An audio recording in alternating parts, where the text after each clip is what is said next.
socket, and then the light turns on when the lady switches the light through the skies, you guessed it, butt cheeks. I have the link to the video in the descriptions. Yes, the butt cheek guy did it, but how? You need a long roll of wire. In an adult, there is around half a meter from mouth through stomach, another 6 meters through small intestine, and 1 meter through big intestine to the so a 10-meter wire should be long enough. Then you put some electric tape at the end of the wire to make it soft so it doesn't scratch your internals. Then you start guiding it in. Don't push it in, let it find its way. Pull some workable length of wire out of the other end. Now attach a light bulb socket at the end of the wire. Are you still following this? I was joking! Pull that wire out of your mouth! Well, hands down to this guy. His butt cheeks actually turned on the light. I can't call this fake though. He's like a magician. You don't call fake every time a magician does a trick. But something is for sure. He didn't pass electricity through his body. You need power, but you don't need AC. You can create 120 volt DC by connecting a bunch of 9 volt batteries in series.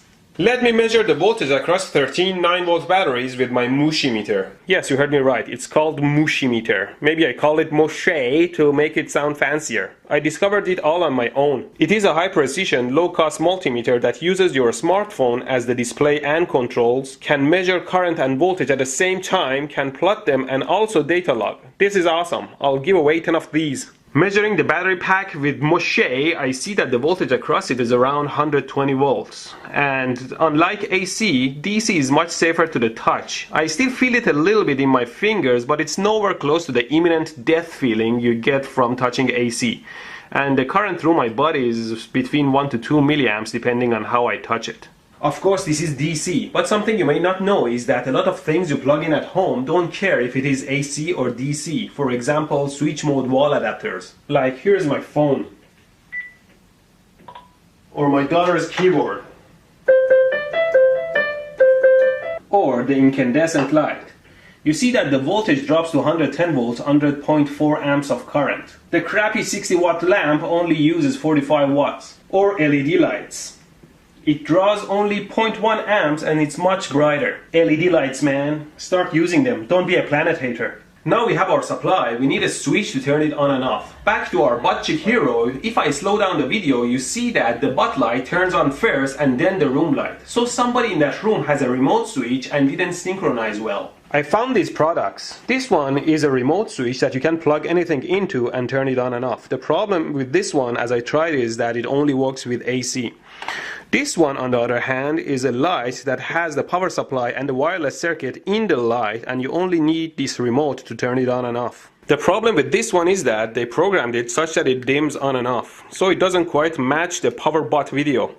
I guess I have to modify this one to work with DC. Looking at the circuit of this switch, it has a capacitor that blocks DC, so I just have to short this capacitor. So I just short across the capacitor. Now I just connect it to the battery and it's... It was a mistake. See, the capacitor wasn't there to block DC. It was stepping down the AC, feeding into a full bridge rectifier, where you get your DC output to power your circuit. I can bypass the capacitor with a resistor to step down the voltage. It would be very inefficient, as resistors waste a lot of power, unlike a capacitor, like 1 watt in this case, but it would be good enough for a trick. And voila! Now all you need is a pocket in your pants to hold all these, or strong butt muscles, or just shove them all up your giveaway time! So I found the Moshe meter on the web and decided to contact the company and ask for a sample to try, and did some research and realized that they are one of those awesome crowd-funded companies where engineers come up with a great idea, follow through with it, and make it into a great product. So thanks to Moshe for providing 10 meters, 10 multimeters to my patrons at patreon.com. And thank you for supporting my channel, all 96% men and 4% women viewers. I thought my unibrow was attractive. It's okay, you are beautiful on the inside.